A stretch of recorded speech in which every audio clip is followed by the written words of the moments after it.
tab on our website. And please, if you don't already have a login, request a login for all of our associates and members to go in and interact with your other members and associates and partners of IJIS. And with that, I'd like to introduce Marlene Martineau from Xerox, who will be our presenter. Thanks, Samantha. Hello, everyone. As Samantha said, my name is Marlene Martineau. I'm with Xerox Justice Systems, and I'm going to be your moderator today as we go through this webinar. I'm a member of the vice chair, actually, recently elected vice chair of the Courts Advisory Committee, and I'm very excited for what we have prepared for you. The webinar today is going to be presented game show style. It's kind of a combination of Beat the Geeks and Are You Smarter Than a Fifth Grader? So we condense that into Are You as Smart as Our Experts? We're going to be asking a series of questions through polls, and we'll hope that you enter your answer, and then we'll compare the group's answers to what our experts have to say and the answers as we move forward. IJIS members and the executive branch clients that they serve often struggle to build criminal justice in integrated systems. It can be very difficult, and so today we're going to be talking about the hows and the whys of how you can include courts into your next CJIS project, because courts are a nexus of the criminal justice process and hold quite a bit of the information necessary to make these systems successful. It's pretty important to try and include them if you possibly can. So let's meet our experts. First, we have Joe Wheeler. He is our Courts Advisory Committee Chair and a Senior Partner at MTG Management Consultants. Welcome, Joe. Next, we have Susan Lanuski, who is coming to us from the frozen, frigid Northeast. We're glad that she could make it today and that she has power. She is a Courts Advisory Committee member and a Court and Justice Consultant. Welcome, Susan. And finally, rounding out our panel is Sue Humphreys from Courtview Justice Solutions, who is also a committee member. And we're excited to have them. This group here represents a team of experts with expertise in both vendors and operational court and justice agency staff. So they'll be able to really provide a 360-degree view of what it's like to work within the courts and some of the problems and issues that may arise and how we can overcome them. So let's get started with our first question. There are multiple layers of jurisdiction, authority, and responsibility that span state, county, municipal, and federal boundaries and employ thousands of individuals. The question is, to what institution is this quote referring? Law enforcement, courts, corrections, or Amway? You should see the poll on your screen at this time, so you just go ahead and click your answer. And we'll give it just a few minutes to let everyone have a chance to place their vote. It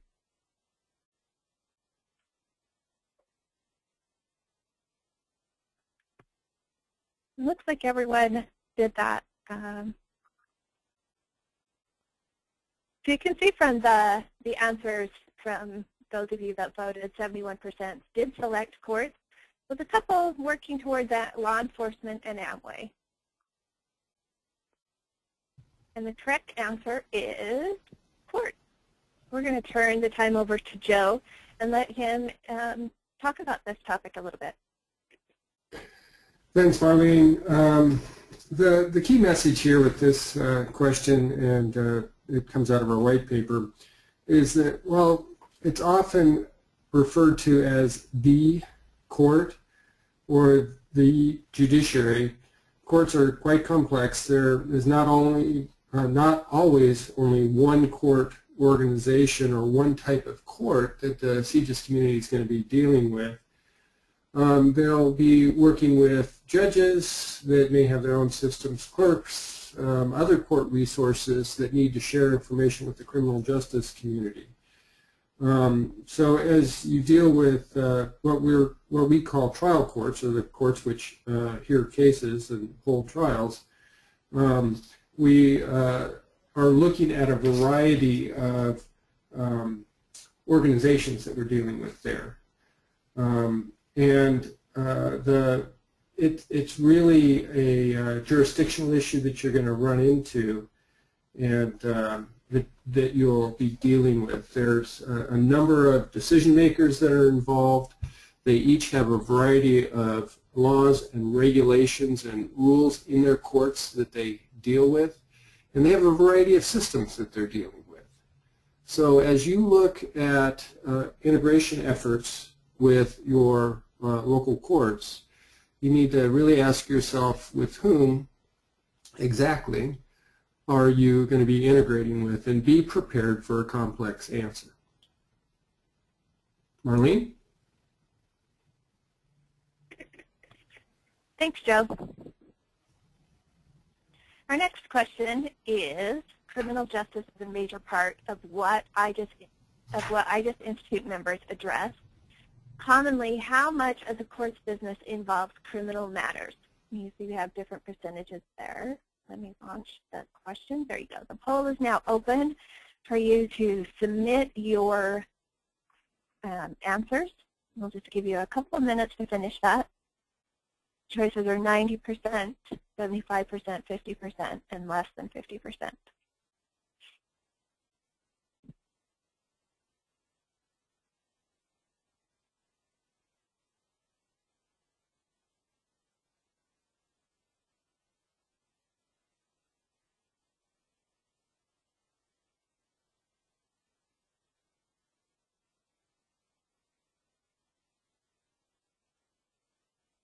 Okay, it looks like everyone has voted. So I'm just going to hurry and show you these answers. So you can see that the majority of the votes selected 75% of courts' business involves criminal matters, with 38% stating less than 50% and 13% saying that 90% of their business involves criminal matters. To give us the answer, we're going to turn the time over to Susan Leninsky. Hi, guys. Actually, I think there's two answers here. One is that 90% of the TV and reality shows that deal with the courts handle criminal business. But in reality, 50% or less of the court's actual caseload deals with criminal justice and criminal matters. And you really shouldn't be, surprised, because a lot of what the courts deal with is not the initial arrest or the initial traffic ticket. It's only when people actually have to go to court where we deal with criminal business. So, don't be surprised that if you're working on a CJIS project, there's not a lot of criminal justice type matters. But there are still an awful lot of the court caseload is related to non-criminal, or what I would call quasi-criminal matters.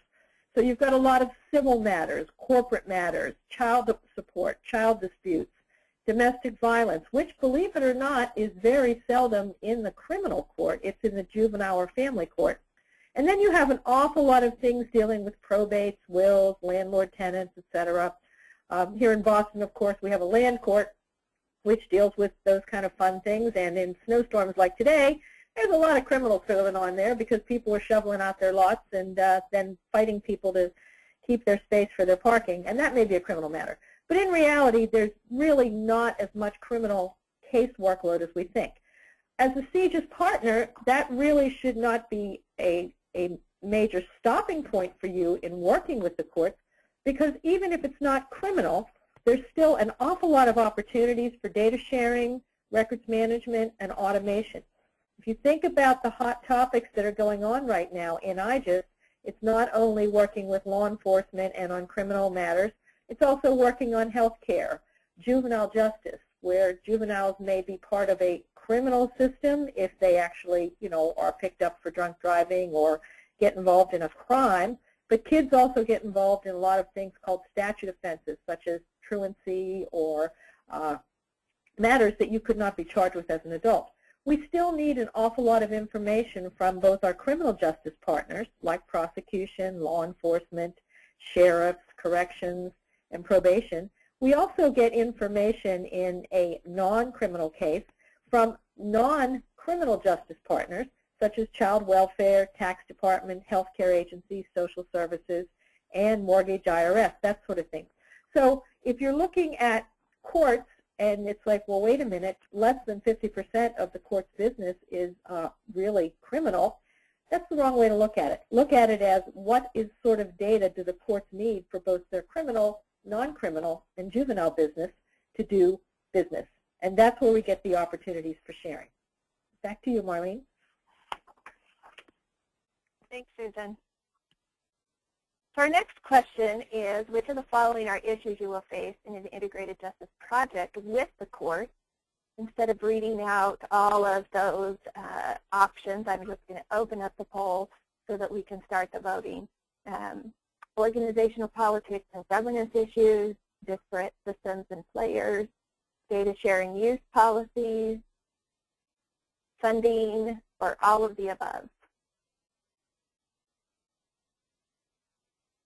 And that was actually one of the quickest polls, that's the fastest poll we've had today. Everybody selected all of the above. And the answer is all of the above. And Sue, I'll let you take this one. Okay, good job, everyone. So I like this particular quote from Walt Disney, who said, "I always like to look on the optimistic side of life, but I am realistic enough to know that life is a complex matter."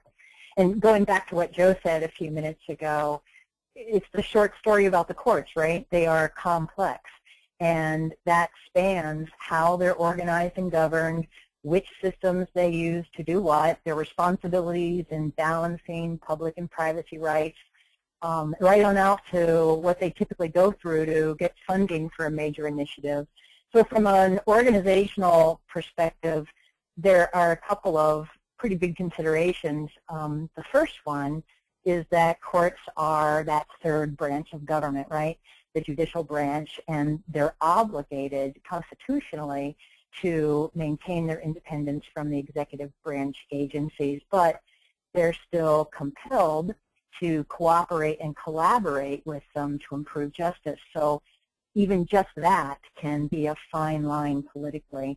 And then within the court system, there are differences in individual court jurisdictions and operations. So, you know, we have at the very least courts of general jurisdiction, courts of limited jurisdiction, and then lots of time within those courts there are a bunch of other layers or divisions, usually by those kinds of matters that they hear. So it can get really complicated just from an organizational perspective. On top of that, there are lots of governance issues when working with courts because not only because of their jurisdictional authorities, but because of how they make decisions within the courts, and that usually involves multiple judicial officers, court administration, the clerk of courts, and other local administrators. Sometimes state court administrators get involved in all of that. So you add to the fact that oftentimes they're using disparate or separate systems to maintain and manage that court case information. So it's entirely possible that a single case is represented multiple times because it's been physically recorded in the clerk system and in the judge's system or whatever they're using on the judicial side, maybe over in the probation or other supervision kind of system. Even when all those players are using a single system, you can still fairly typically find separate case management systems by that kind of court jurisdictional level. So you may have the general jurisdiction courts and the lower limited jurisdiction courts in the same, you know, county lines, if you will, using completely different systems. When you think about that, then the whole challenge of sharing information really stands to reason, right? The construct of the court's organizational politics and their governance structure and a host of all the different contributing systems involved, we've got to expect related complexities wrapped around how the data maintained by the courts are shared and used. You know, the courts are constantly balancing the issues of transparency and access with things like individual privacy, data security, and that's a fine line in and of itself. But then you also have data that's kind of shifting around at different points in the life of a case. And because our courts have to preserve the notion of innocent until proven guilty, right? They have to sift through what's submitted and deal with constitutional or statutory disclosure restrictions, other state and local rules on policies that govern the things like what information can be shared with whom, when, and then right on out to the hurdles related to funding for them, because any CJIS project that includes the courts will likely end up funded through multiple streams. Sometimes that's completely dependent on collecting special fees, or it may require legislative changes. Also, when it comes to using grant funds, courts can have some issues on occasion accepting funds from the executive branch agencies because it sort of shades that line of independence between the separate branches. So you're right, these are all challenges, and yay, they all have workable solutions. We just need to work together to help the courts address them. Marlene? Thanks, Sue. Our next question is, if it is so tough to work with the courts, and I think we've heard plenty of those descriptions of that in our previous questions, why should criminal agencies even bother to attempt this integration? Which of the following is not a reason to make that investment? I'm going to watch that poll really quickly. Criminal justice agencies can get critical up-to-the-minute information from courts. Court clerk staff will ensure that criminal history disposition records are complete, accurate, and timely. Workflow integration with courts can reduce data entry errors while improving timeliness, or it offers an opportunity to understand where the justice system can be improved. Which one of these is not a reason to make that investment?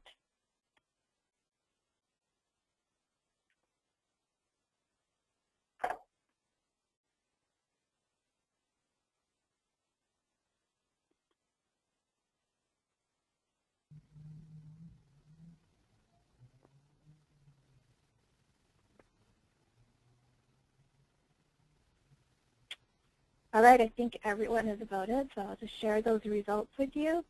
25% said it is not worth it for criminal justice agencies to get up-to-the-minute information.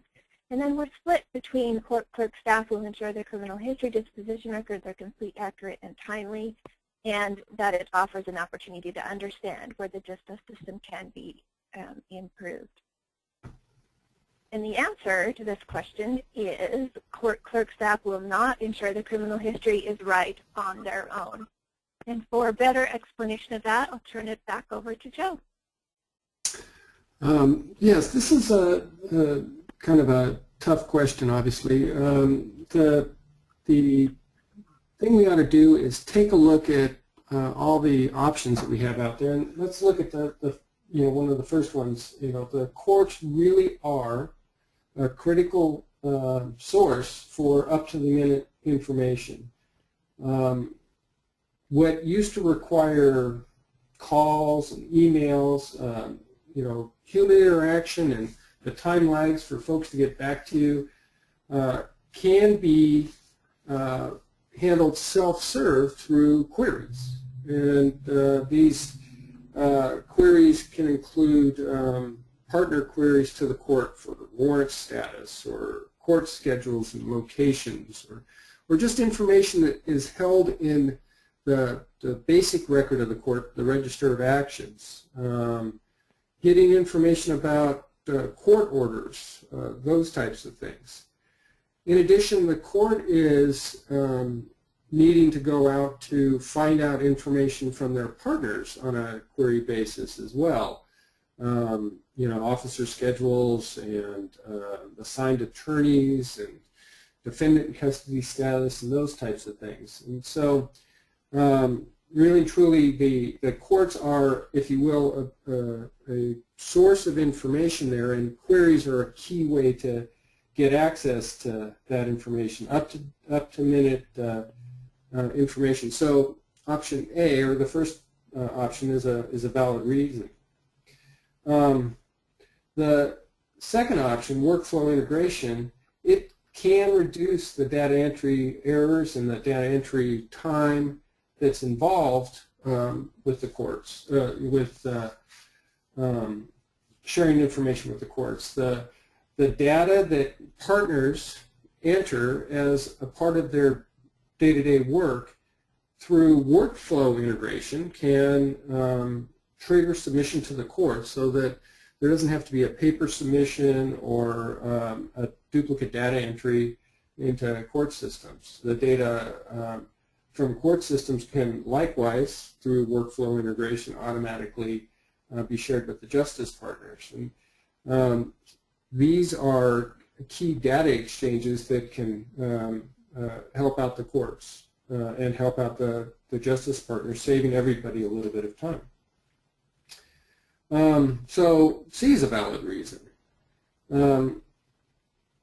D, the court data also provides a key piece to the puzzle that is the criminal justice system.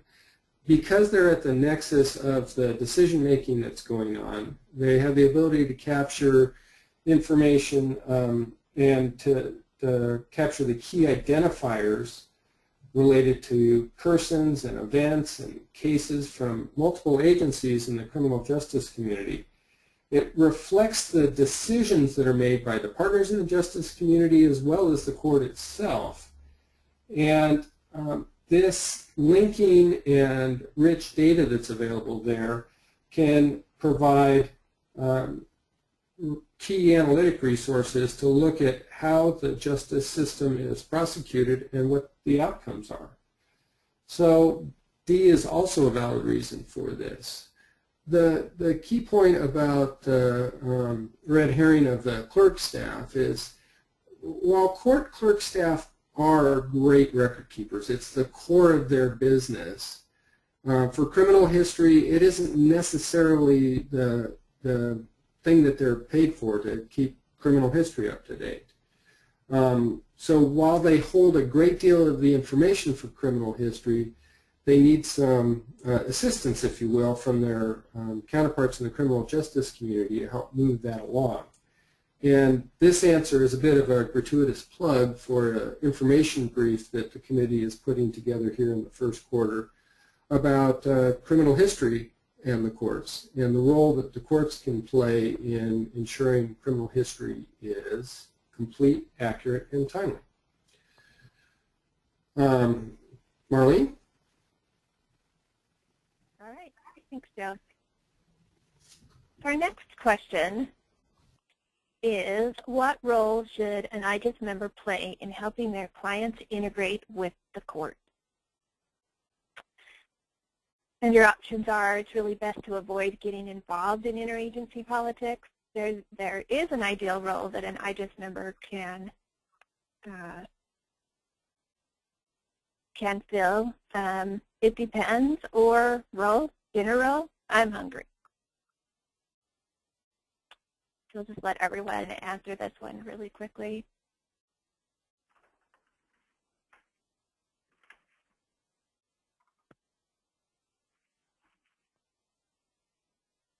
This must be a confusing question. There's not as many people voting.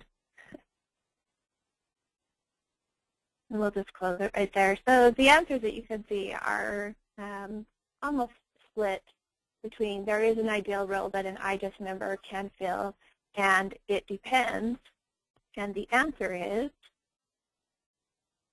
actually both of those. Oh, it depends. Yep, there we go. Sorry. I forgot what that question I was talking about. So for this one, we'll turn it over to Susan to tell us what this role really is. Thanks, Marlene. It's great as a lawyer when you can say it depends. What do you want it to be? This is really a complex question, and it's something that we've all struggled with because there's really two pieces to what IJIS agencies and IJIS committees and members can do with the courts.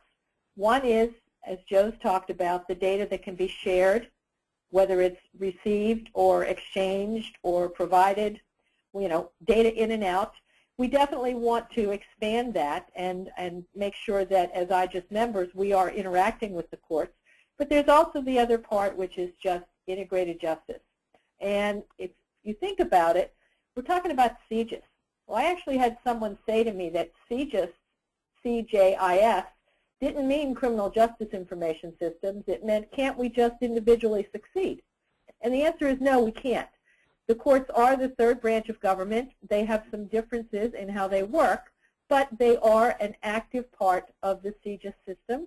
They are an active part of the justice process, and they're in the middle of the whole process.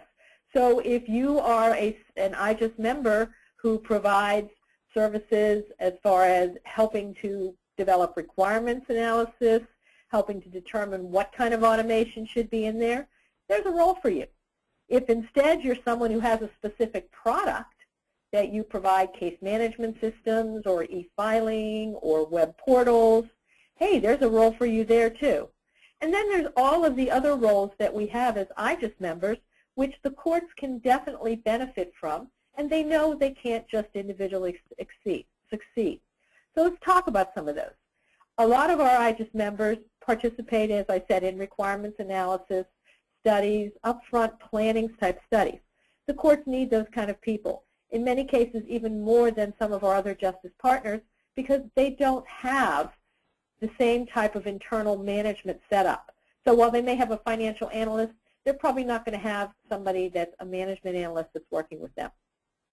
If instead you are a product vendor, and product can be a hardcore product, it can be a software application, it can be a capability to provide e-filing, or the big one that's coming up right now, cloud services, this is something that the courts are very interested in. And, the fact that you've done it only for criminal matters, that's really not going to be as much of an issue for them. What they're going to be interested in is, what can you provide to us to help us become a better partner, become a better part of the system? And that's where our big part for IJIS comes in, and that's an integration. And an awful lot of our partners and our members are involved in management and oversight of CJIS implementations that contain multiple technologies, platforms, agencies, etc. Even if you've just been doing this with a state police system, or you've just been working on a prosecutor management system, these are agencies that interface with the courts. And what you bring is not only a technology, but a knowledge of how some of the operations that impact the court work. So that makes you very valuable, and it also makes a great opportunity for you to get involved and work with the courts. And then, of course, standards disciplines.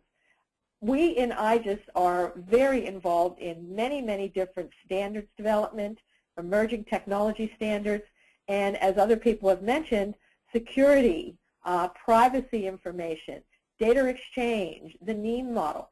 All of these are things that courts are very interested in. They may not yet have gotten involved in it, but it's something that they are very interested in.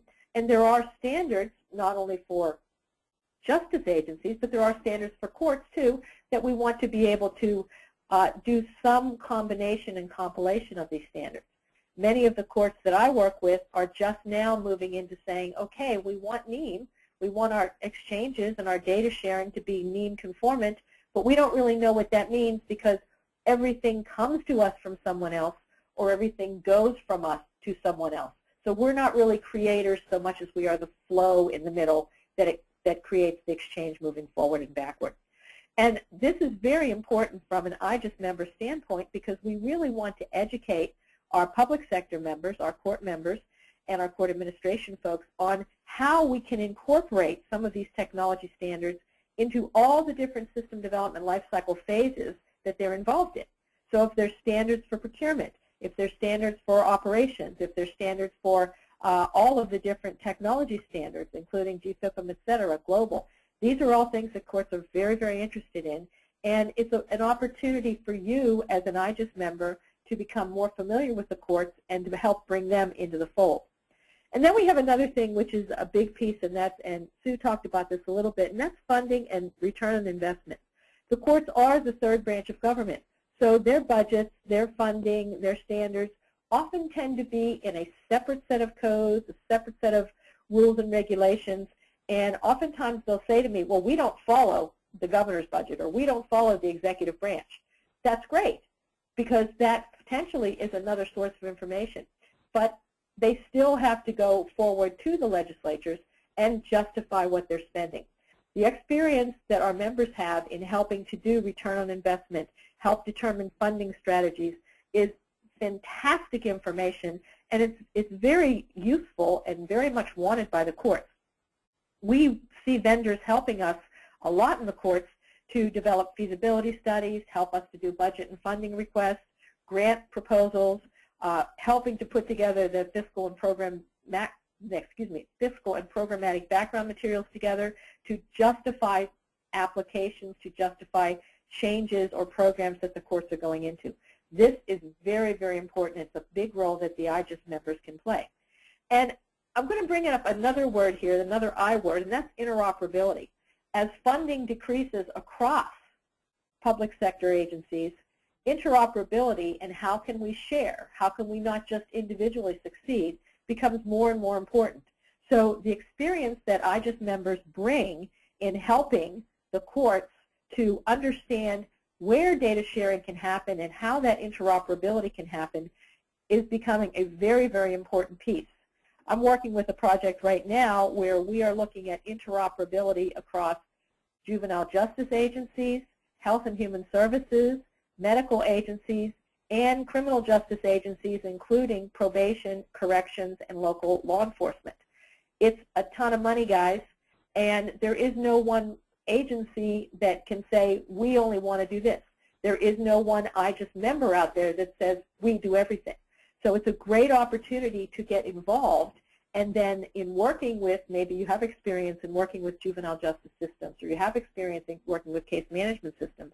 Here's an opportunity to get introduced to other justice partners that would be interested in your services. So it's a great opportunity to get involved with the courts. Are they difficult?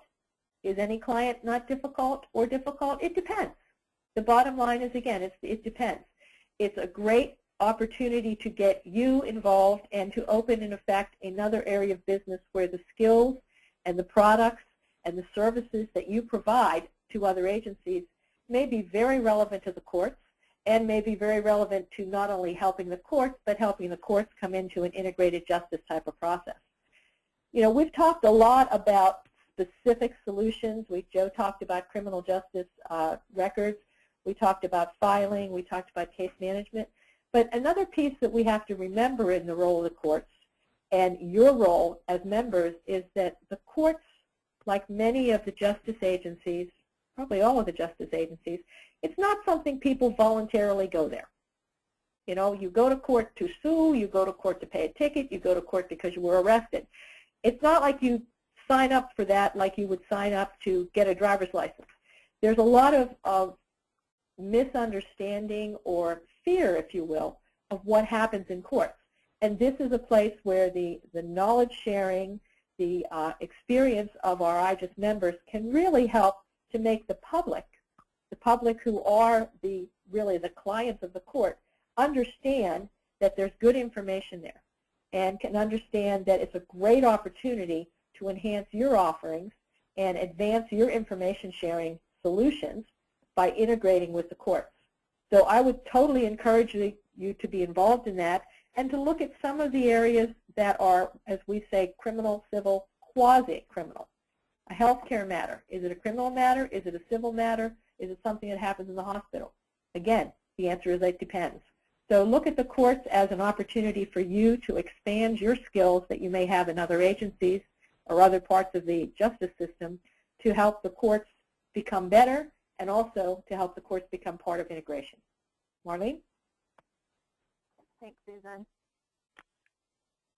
Okay, this is our final question of the day, so we'll just get to it. What benefits should we expect from integrating with courts with the criminal justice community? let me just launch the poll really quick. There we go. There are no tangible benefits to be had, only intangible. There are quantifiable benefits to be had. It depends, and no good will come from this. Let's give this a minute, let everybody have a chance to vote.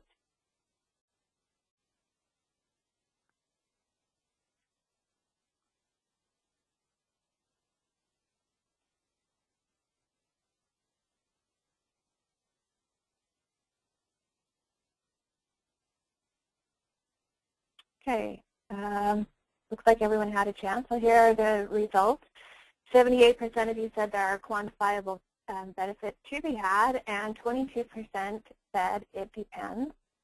And the answer is, this is the one that I was thinking of before. It's a trick question, both B and C. There are quantifiable benefits, and it depends. To further explain that answer, we will turn it over to Sue.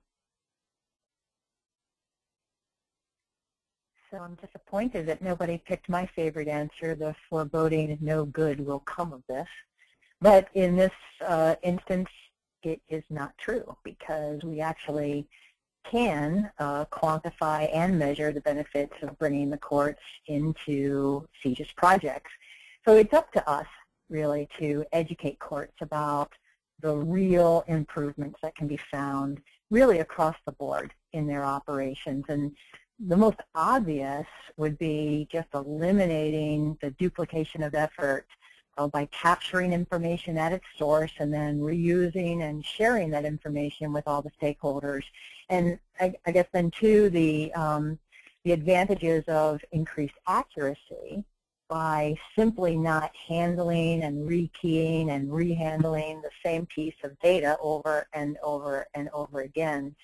So the aftermath of that one thing, capturing and using data from the source, is really key, because it sort of fires off everything else around it. People simply get more done, they have more time, their efforts can be directed to more useful and strategic work than hunting down the data that someone else already has. And then there's also the timeliness and completeness factors, right? So information and updates just move through the pipe quicker, more accurately when automated rather than by pushing paper. The white paper that sort of accompanies this goes into some detail around, these various benefits. It's really, there are so many of them, right? It's really kind of comes back to that theme of accuracy, reutilization of resource time, timeliness of just having the information available to who needs it, when they need it. It's really just up to us to help courts measure the results of a CJIS engagement and then to share that information widely so everyone can learn from those experiences. Marlene? Thank you. So how did you do against our expert? You guys actually did very well. If you didn't answer it straight out correctly, you tied for the answer that was correct. So congratulations. I think everyone on this webinar is fully aware that although it can be challenging to integrate with courts and to try and send information to and get information from the courts, it is well worth that endeavor to look for different ways to overcome the obstacles that we've identified. Several times throughout this webinar, a couple of our experts talked specifically about a white paper, and this committee recently published a white paper called The Role of Courts in Criminal Justice Information Systems. The link is there if you have an opportunity to use that. You can also just go onto the IJIS website. It's under the resources. So as Samantha mentioned at the beginning of the webinar, if you don't yet have a login for the new IJIS website, I'd highly suggest you get that so that you can take a look at that white paper. It provides much more in-depth information about what we've been talking about today. And we welcome your feedback and suggestions on ways that we can improve this information and further the education in helping other people better understand exactly how we can do more of these systems. Also from the IJIS Courts Advisory Committee is a Courts 101 paper that we published a while ago. It's an excellent primer on courts. If you want to understand the structure, the jurisdiction, how courts are set up, and how they do business, that is the white paper that you want to be able to look at. And then also, as information, we recently published Cloud Computing for the Courts. It's a short informational brief on providing an introduction to cloud computing with the benefits and challenges. So if you're looking for just a short introduction, a very high-level explanation of what cloud computing is and how it affects courts and can help benefit their processes and businesses, that is well worth taking a look at as well. And it looks like we have a few minutes to open it up for questions. If anybody has any, you can type those in. We did have a comment, several comments earlier. One saying that a subject you didn't mention it, becoming more data-centric, are civil forfeitures that arise out of criminal cases. Joe, I think this is responding to one of your questions. Do you have any further information that you want to talk about civil forfeitures that arise out of criminal cases? I'm sorry, Marlene, can you say that just one more time for me, the question? Sure. It's more of a comment. It's not specifically a question. So a subject you didn't mention was becoming more data-centric are civil forfeitures that arise out of criminal cases. That's true. I mean, those are the court case management systems are capturing information about those topics and can provide information to investigators of a variety of ilks that may need access to that information. As some of the folks talked about today, access to some civil matters may be subject to specific regulations or rules of court, and so your ability to get access to all that information may be subject to that, and may be also subject or constrained to the availability of the case management systems and the data that is provided there. As I mentioned there, the data in the case management systems held by courts or used by courts and used by clerks are becoming richer as time goes on, but those will be issues that you'll probably face in that. Okay, thank you. Another comment, and I'm going to shoot this one over to Susan as it's talking about different case types, and I think reflect as a comment on one of the questions that she answered. Elder law is another area that is becoming much more prevalent as a separate area within the courts and can be deemed quasi-criminal. So my question to you is, are there a lot of these kind of quasi-criminal case studies or sections within the law that we need to also be aware of? Yeah, that's an excellent comment, and it's absolutely true. What we have, if you want to divide the courts, you've got criminal, really, where it's a crime, whether it's a felony or misdemeanor, and then you have everything else that could be civil or could be civil and quasi-criminal. Think about your traffic courts. If you get a ticket for a certain type of thing, like not having an inspection sticker, that's not a criminal action. And most of traffic has been decriminalized, but in a lot of places it's still handled as a criminal type of case. Elder law, juvenile law, land court, housing court, a lot of medical has both civil and criminal and what we would call quasi-civil type of things or quasi-criminal type of penalties and results. And this makes it very difficult for the courts right now because traditionally we had a civil system, we had a criminal system. Well, what happens when there's charges in one court and there's also a pending civil case on the other side? It's crazy. What happens when you have an elder law case that may involve some criminal matters where there's actual elder abuse, but you also have some things that deal with a forfeiture or a civil matter such as a commitment? It's very difficult for the courts to understand and to figure out how to get this in both systems or to get this in this interoperable system, as I said. So this is, again, a great opportunity to look at different types of results and different types of penalties and, you know, what statutes does the court really handle. We deal with it an awful lot in juvenile. We deal with it in drug court. Anything that's been decriminalized, there's going to be criminal statutes, but there's still going to be some civil penalties. So it's definitely something to look at, and again, brings in another reason why you don't want to just concentrate on the felonies and the crimes. All right, perfect. We have one last comment, and I will just open it up to any of our experts if they want to comment on it. It says, this last comment is, you need to define criminal history before making a statement about who is maintaining it and where the information comes from. So my question to the panel, and I'll let any of you answer, is how do we get to a definition of criminal history that we can get around and understand as we look more towards these criminal justice information systems? Since this was related to the question that I responded to, maybe I might be the best person to take a whack at this. Criminal history, the commenter has a good point in that criminal history can have multiple definitions depending on your perspective.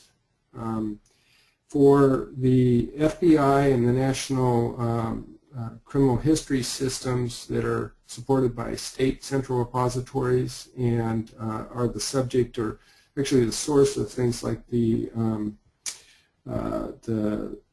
criminal instant background check that's used for firearms to give immediate response there. That criminal history system and definition of those terms are pretty specific under law related to the national criminal history system. And there's some references that we can probably get for you offline for whoever the commenter is. But in addition, you find local law enforcement jurisdictions, for instance, maintaining their own version of criminal history. And you'll also find that there will be criminal history background checks performed by private organizations that compile information from a variety of sources and offer that as a criminal history background for commercial services. So you're going to run into those types of issues there. The context under which we were speaking in the question really goes behind criminal history record systems that are maintained by the FBI and central state repositories. And that will end up being the focus of the subject for the information briefs that we're producing. Hi. Marlene, do you think that helps out? Yeah.